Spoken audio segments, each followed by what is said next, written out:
It's Iron Bowl week, and we're getting ready for the biggest rivalry in college football and maybe in college sports, Alabama and Auburn. And the Tide took one on the chin Saturday at Oklahoma, and Auburn's coming off of one of the most dramatic victories this year in the SEC, 4 overtimes and beating Texas A&M, ranked at the time.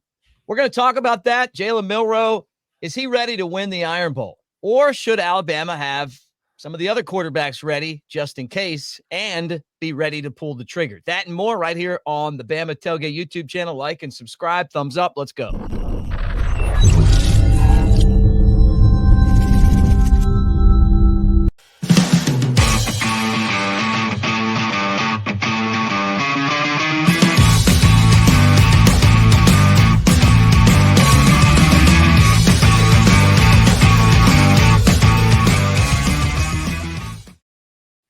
All right, there he is. We got the Catfish in the house for today's show. That is Chad Anderson. I'm Mick Gillespie.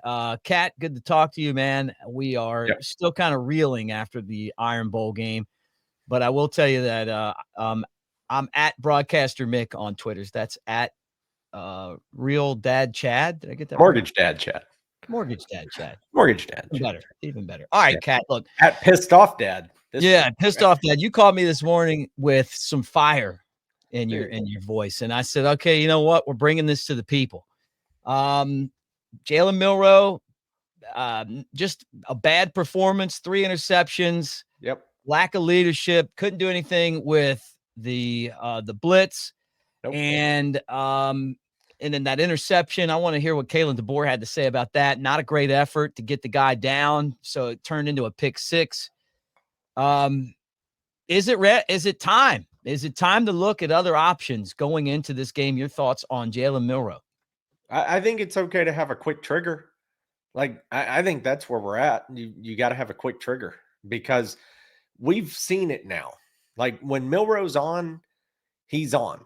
But when other teams figure out how to hone in on him, he can't adjust. He can't adapt. Like, Mick, go name a game where Jalen Milroe had a horrible first half or even just an average first half and then whipped ass in the second half. Like, he doesn't adjust. Like, to me, I don't see where he adjusts in a lot of these games. And some of that's on coaching too, because you can't like constantly see him getting worse or not improving or just status quo and then not think, oh my God, we might want to call a different play. Yeah. Like, I don't know how many times you have to run a QB keeper. And it's not even an RPO anymore. Right. It's an RO. It's just a run option. And it's not even a run option to somebody else. It's not even a zone read. It's just, hey, Jalen's keeping the ball. And it just gets old, man. Like, the average person, I can't design plays. I can't watch enough film and scheme something up in a matter of 5 or 6 days. I'm not saying I can, but I've watched enough football that I can sit there and watch on my TV and realize that some ass kicking is taking place and that we need to do something different. Right. And the part that really bothers me, Mick, I said this yesterday on Rollback. You go back and look. Bama's running backs, the actual guys who are supposed to carry the ball, combined for 15 carries. Like, you're not establishing, I said it Friday. I said it before the LSU game. When you go on the road, this is what Nick Saban was so good at. You go on the road, you establish your presence and your dominance by moving the ball on the ground down the field. If you establish a running game, guess what happens? The crowd sucked right out of the game. There's nothing worse than sitting here watching your team, if you're the home team, watching your defensive line, your linebackers, your team have the opposing visitors come in and reel off an 11-play, 6-minute, 78-yard drive.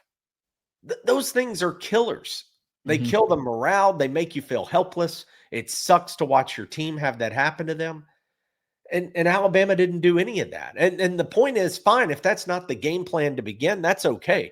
But it never became the plan And Haynes and Miller were both getting chunk yardage every time they ran it. Now, they weren't busting it for 20, but they were getting 5, 6, 7, 8. Like, they weren't getting crammed at the line of scrimmage because the whole focus and game plan, which credit to Brent Venables in Oklahoma, was to shut down Jalen Milroe. Right. But DeBoer and Sheridan didn't adapt. Milroe didn't hand off on options. He didn't hand off on reads.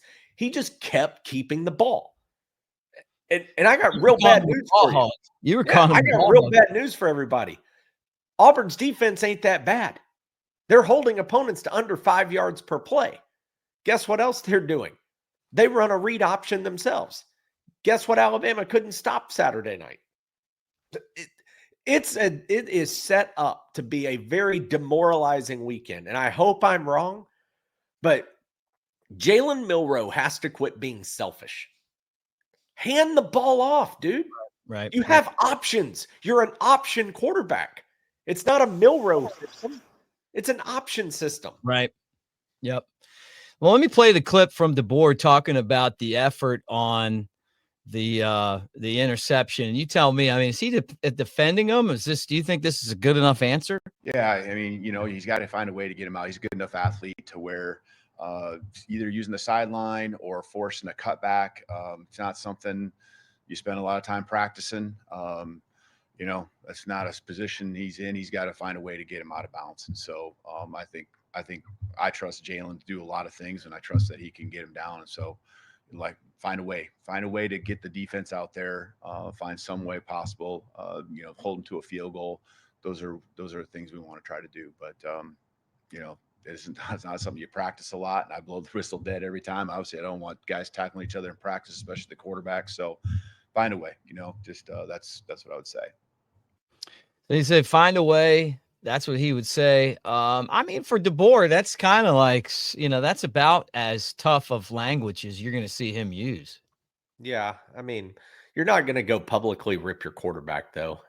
So let's also give some credit to Milroe. I mean, he's won an SEC championship. He went to overtime in the semifinals of the Rose Bowl last year against the eventual national champion.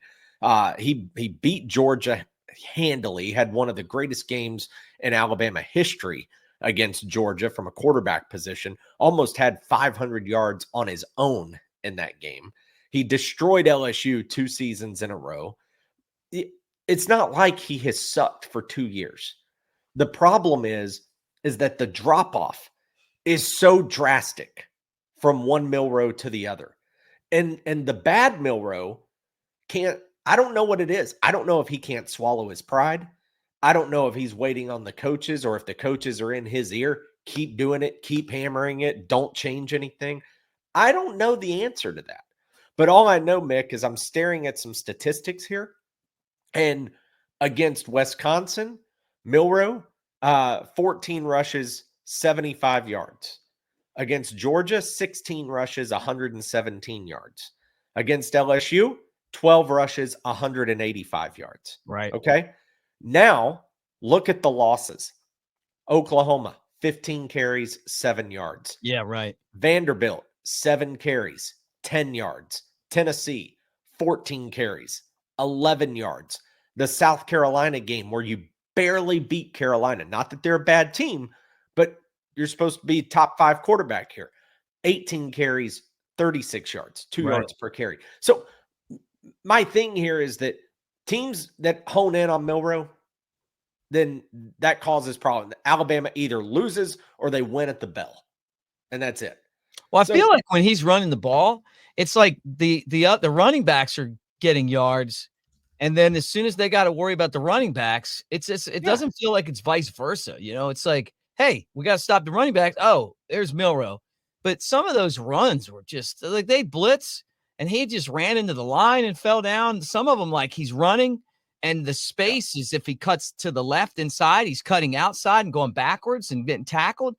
The bad running days are just horrible. Like his decision making with the ball in those games starts bad and ends bad. When the games where he's really running the ball, it's like he's attacking more. I don't know why one game it's one way and one game it's another with him. Yeah, no, I'm with you. I mean, that's kind of my point. Is that he's almost trying to put the whole team on his back in some cases. And it's like, no, man, if you will just simply let others contribute. The Richard Young play just still baffles me. I harp on it, but it's a prime example. I said it yesterday, say it again.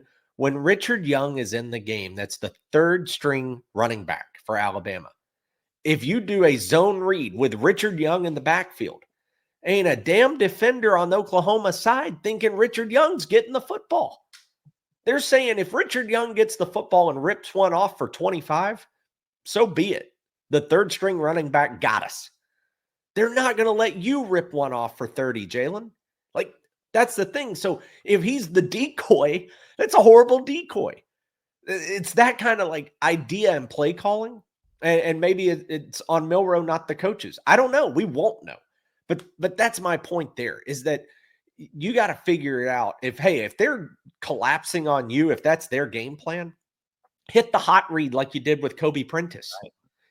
Hit Richard Young instead of keeping it yourself. Hit Jam Miller out of the backfield like you did. Like, do some of those things. Yes, there were drops early on, but let's be honest, CJ Dupree's 2 drops and the Ryan Williams drop wasn't even going to be a first down. So those drops, those are not game changers. Like, nothing was going to change because of those 3 being caught or not. Right. Yep.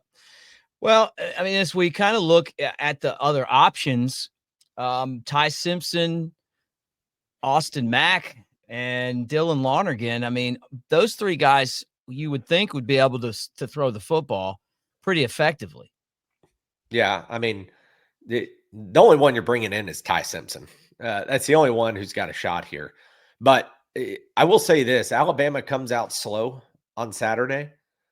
Auburn jumps ahead, or Bama can't get anything going in your second quarter, and you're either tied or you're down. And when I say tied, I don't mean 14-14 and the offense isn't the problem. I'm saying you're tied 3-3 or you're down 7-6 or something like that.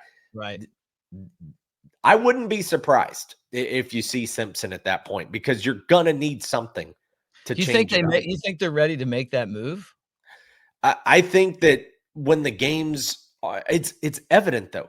When the losses take place, it's because Milroe gets keyed in on and can't make plays. Right. And that's probably true to say for any quarterback on any team across the country. If the quarterback doesn't play well, that team's probably going to lose the game. Yeah. But the point is, on the losses, Milroe hasn't shown the ability to work his way out of it. Yeah. He hasn't shown the capability to be getting hammered, and then by the second half, it's like, oh, he figured it out. Yeah. I was texting some buddies on Saturday night at halftime, down 10-3. We got the ball, second half. I'm like, hey, my exact words were, well, this first drive will tell me if we've fixed it or if we need to pucker up tonight, because this is it. And well, and guess what happened? Kobe Prentice missed a block. I actually don't blame Milroe for that one. Kobe Prentice missed a block on a screen pass. Milroe threw it in the direction, and the guy was right there because Prentice whiffed, which, by the way, for those of you who talk about all these receivers and they don't get enough targets and things like that, screw that. Like, Kobe Prentice, who we never talk about, Kobe Prentice completely whiffed on the block. Yeah. Like, whiffed. And that's what caused the interception. So, hey, if you want to get targets, if you want to get on the field, if you want to get PT, make the block. Yeah, no, right. Do what you're supposed to do, and they'll be more comfortable with you. Well, one of the things that Coach DeBoer is going to have to do, Chad, is navigate the Iron Bowl. And I've said it all week. You know, Saban's first Iron Bowl, the guy had no idea what he was walking into. I can remember him saying, it's just another game. We take it as, remember he used to say that, it's just another game. And then he got that ass whooped. And they dropped number 6 on us. And he got like heckled out of the stadium. And then from that point on, like, he got it, like, it's the toughest game every year. I don't know if this is true. Okay. This came from inside the team 17 years ago. So I don't know if this is true, but you're right. Nick Saban, he tried to take that approach of every game is the same, which a lot of coaches do. It obviously didn't work out. Supposedly in that post-game speech, because remember, the seniors on that team, like DJ Hall, Keith Brown, etc., they didn't play in the Independence Bowl against Colorado. Saban used that as like a, hey, tune up for next year. But supposedly Saban after that game went to the locker room and said, we are never losing to these mother effers again. I remember that. Yeah. I think he realized like afterwards what he was caught on quick. Yeah. Here's Coach DeBoer talking about the Iron Bowl. And let's see if this guy's got an idea what he's walking into. It's going to be an awesome environment. We know that.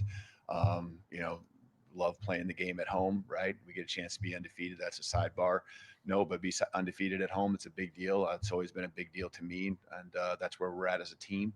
But this game, what it means to those that come from each side, and what it means to the state. It's talked about, and, not just told to me, but talked about amongst everyone in their homes. And it's Thanksgiving weekend, so if you're not at the game, you're watching it with your friends and family.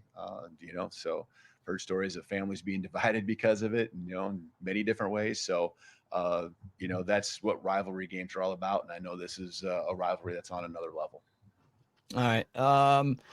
Coach, that kind of feels like to me. Just when you got here, like, was there a story that you heard? You're like, well, he's kind of feel like it's like, hey, he's saying it's a rivalry game. Let's put him back up there again. Is there a story he knows? I mean, not that there's a particular story or something that's just off the wall. I know those all exist, but I understand what took place a year ago, and what it took to win that game, and that's, I think, probably pretty reminiscent of what both sides are looking at as far as the effort it's going to take, and playing for 4 quarters, playing every second, every play like it's your last. So that's the intensity of it.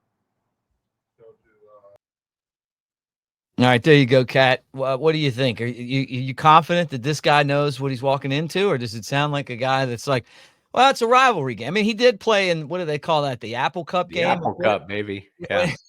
Yeah. Washington State. Does Fresno State have a rivalry against somebody? I don't know. Maybe they play Colorado State or something. No, I was thinking they play like Cal State Fullerton. Maybe so. Yeah.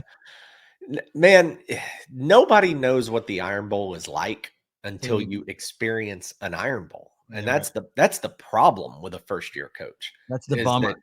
It just is what it is. Like, guys, let's all remember, we just talked about it. The great Nick Saban didn't understand the Iron Bowl until he experienced an Iron Bowl. That's when he realized, oh my God, this is a little bit different here.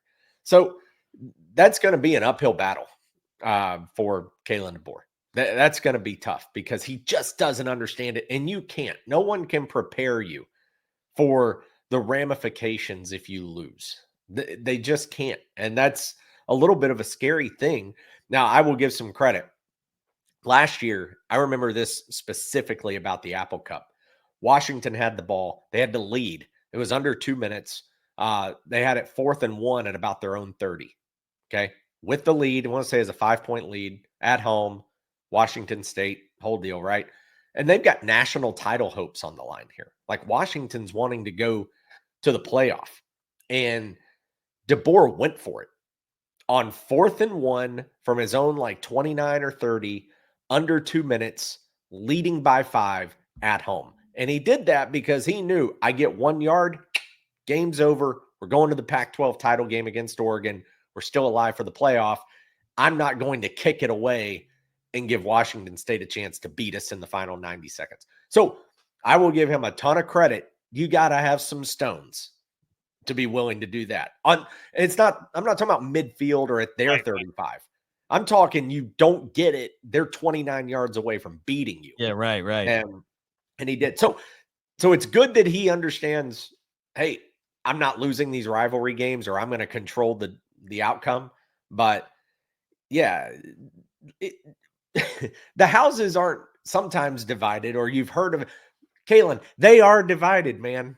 They are divided. It's awkward. People get pissed. Families get upset with each other. Like, the turkey goes down a little different on Thursdays. Yeah. It isn't good, man. Can I just admit something to you, Kat? My first Iron Bowl was 96 Iron Bowl, one of the great Alabama great one. wins. Yeah. Dennis Riddle caught the pass from Freddie Kitchens, a 1-point win, 24 Down 17-0 in that game. down 17-0 early. The Yeah. boys rallied. I don't like watching the Iron Bowl with Auburn fans. I just don't, man. Oh, Like, I don't watch them. I don't like being around them. I don't want to hear them cheering. I don't want to feel bad when we're whooping their ass and they're in there. I just don't want to be around them. I got to be honest. I don't generally like watching games with anyone. If I'm being honest, I don't go to the game then. I do go. I go to 2 or 3 a year. Go in this game. Yeah, I'll be there for this one, but I still don't. And a lot of it is because when you're at home, I don't enjoy sitting on the couch and somebody trying to ask me what happened or somebody wanting to chime in. Like, I just want to watch, and then if something good happens, I'll high five you. Armchair quarterbacks, what I don't need it. Yeah, you're over here like you said on rollback. You're over here, doing lawn care. Not getting paid $10 million a year to coach football, but you want to tell me about football. Just stay over here. I was talking about that official. Yeah, that's right. You were talking about that official. That loser. That I mean, worst call ever. And we'll see what the SEC does about it. Probably absolutely nothing. They're pathetic the way that they let these guys ruin the game each week. And that crew and some of these other crews, they're so bad you wonder if they're paid off. That's how I feel. You just wonder because you can't be that damn stupid and do that job professionally. Sorry, you just can't. I mean, look, that guy is a complete moron. Get this guy out of here. Like, to go back and watch that. And they're like, well, I heard Jim Dunaway say that somebody behind them probably screamed that in his ear. They probably did. People say stuff all the time on the sideline, right? Yeah. So what, buddy? Ignore them and make the right call. You idiot. You took away one of the greatest catches of the season. Think that would have been on all the highlight reels. Yeah. But no, you made up a penalty because you wanted to be Johnny Hero. Give me a break, man. That's the guy I was talking about. I'm still pissed off about that. It's ridiculous. And it ended the game for Alabama. Now, I don't know if they would have came back, but guess what, Chad? They have come back before in games like that. They came back against Auburn last year. But because of this guy, this complete jackass, we didn't get a chance to do that. Okay, I'm sorry. I'm just, you know what? It's ridiculous. What pisses me off is that those fatheads in the SEC are going to sit there with all their money that they're making and do absolutely nothing about that guy. Nothing. Sure. He'll be back on the sideline effing it up this week. Yep. That is, that's the crew that called Georgia, Texas. Right? I know. Look, I'm very aware of the stupidity. Put them on Kentucky and Vanderbilt games. Put them on Mississippi State. Keep them the hell away from my Alabama Crimson Tide. It's bad. Sorry, man. It's just the more I think about it, the more irritated I am. No, it's bad. It's hold them accountable, SEC. But they don't. Officials are so shielded. But here's my bigger problem with it, Mick. And again, look, that wasn't the deciding play. We're not going and cherry picking one non-pass interference call when the ball was at midfield and it would have given them 15 yards to continue a drive. And this was literally a touchdown off the board, but it still would have taken an enormous comeback for Alabama to win. They could have done it. They could have, but they shouldn't have even been in that position. I know, but you know what? It doesn't matter. It's not that guy's job. I understand the game. But here's my thing with all of it. And this is replay in general. I really wish replay would get a major look and a major overhaul. And here's why. Look, holding is a subjective judgment call, right? Like pass interference, subjective, it's judgmental. Here are things that are not. And there's a whole list, but false starts. You either do or you don't.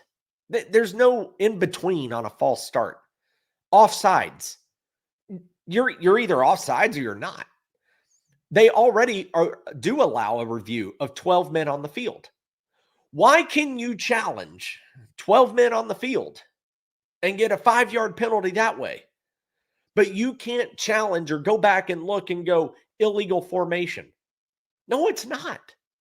Like, to me, that's black and white. Right. It was so blatantly obvious and to me, that's what's so disappointing is replay was always designed to get the call right.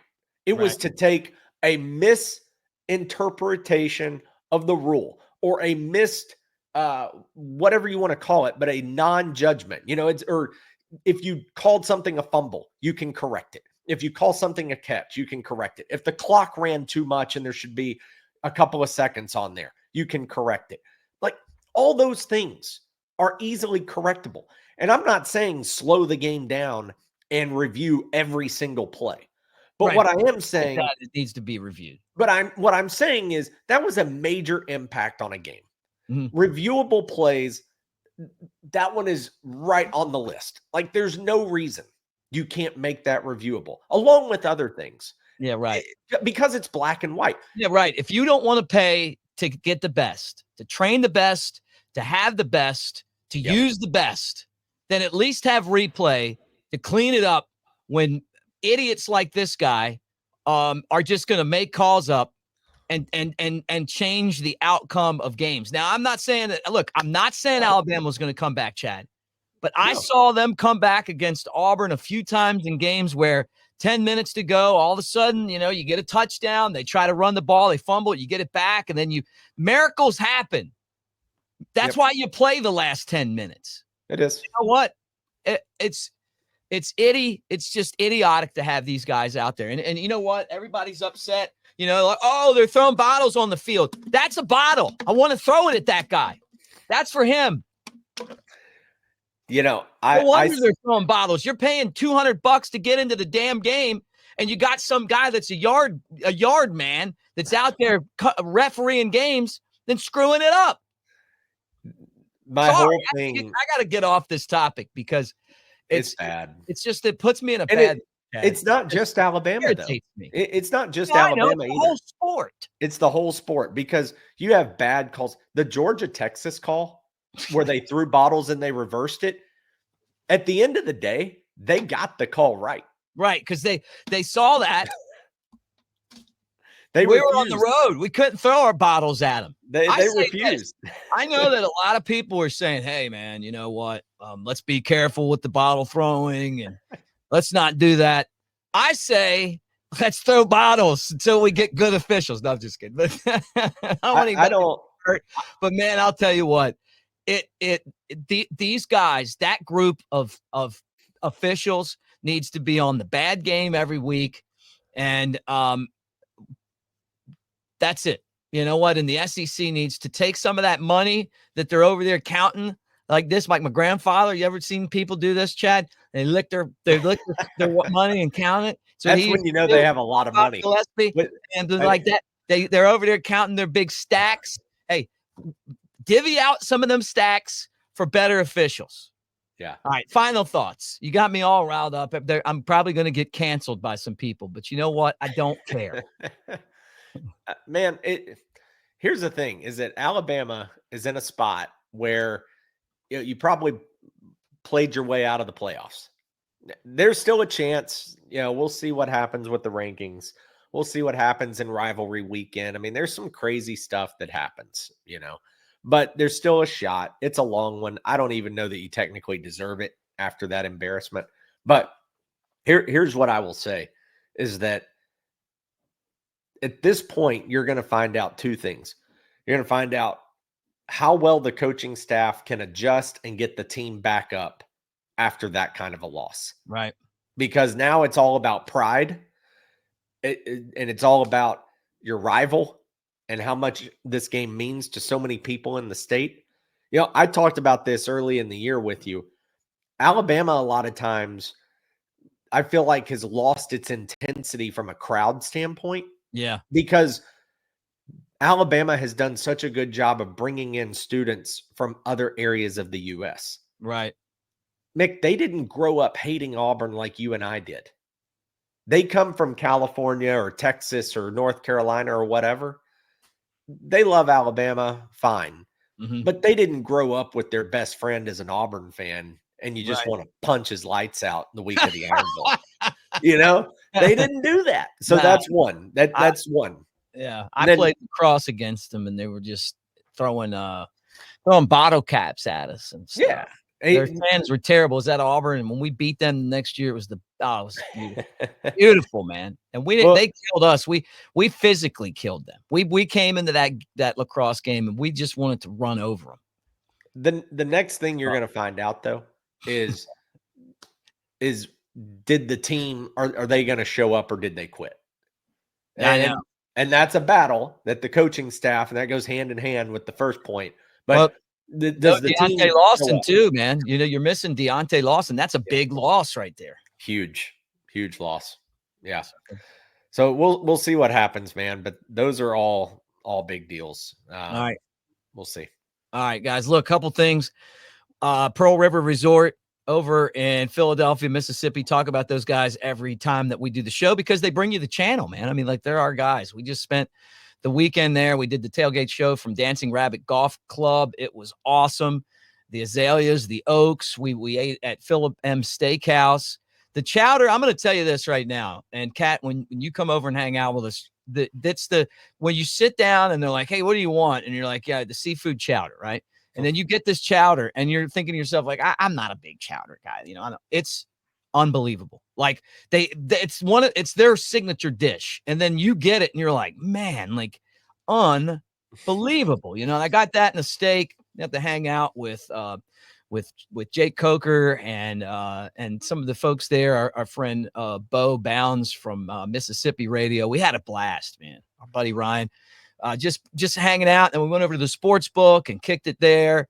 And then we went back to Dancing Rabbit Golf Club. We were staying in the clubhouse, the rooms there. Jake and I just kind of hung out, had a couple beers, watched some TV, and talked. It's really a fun time. It's a laid back atmosphere. But they got table game slots at Silver Star and Golden Moon Casino, and the golf course is great.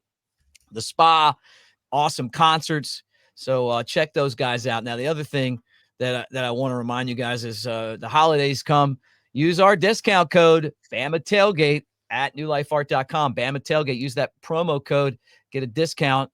They got some great prints there. Chad and I both have a collection of those, including well, I call it the Gravedigger, but 4th and 31 from last year. Sweet. Jalen Milroe throwing that pass. I mean, that's still one of the most incredible finishes. And thank God that official wasn't there to ruin the game for us. Make up a penalty. We're approaching the 1-year anniversary of me on this channel with You're losing it. You're ready to go in here and be like, you're going to have to wave the white flag. Yeah. The other thing that I want to tell everyone about, Chad, is you. I appreciate it, man. No, it's been a busy week, and that's a good thing. And so we've had a lot of people reaching out.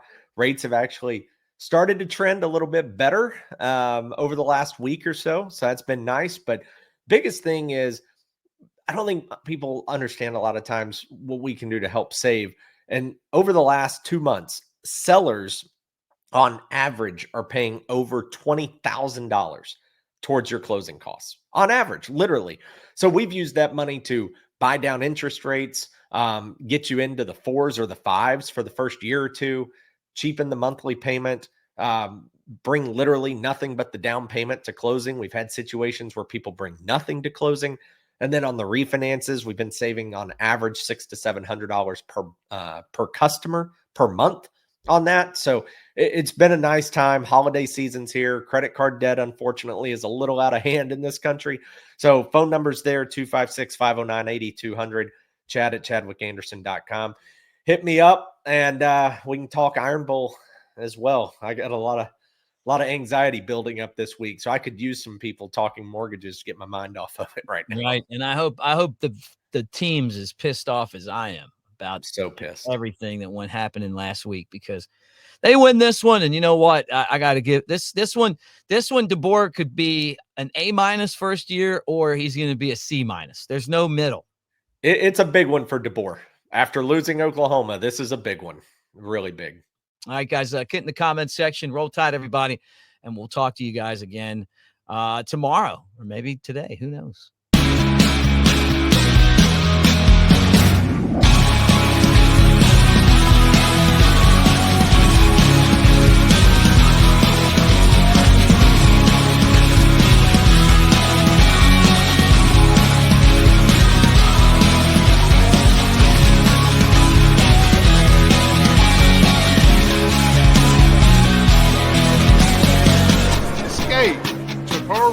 store.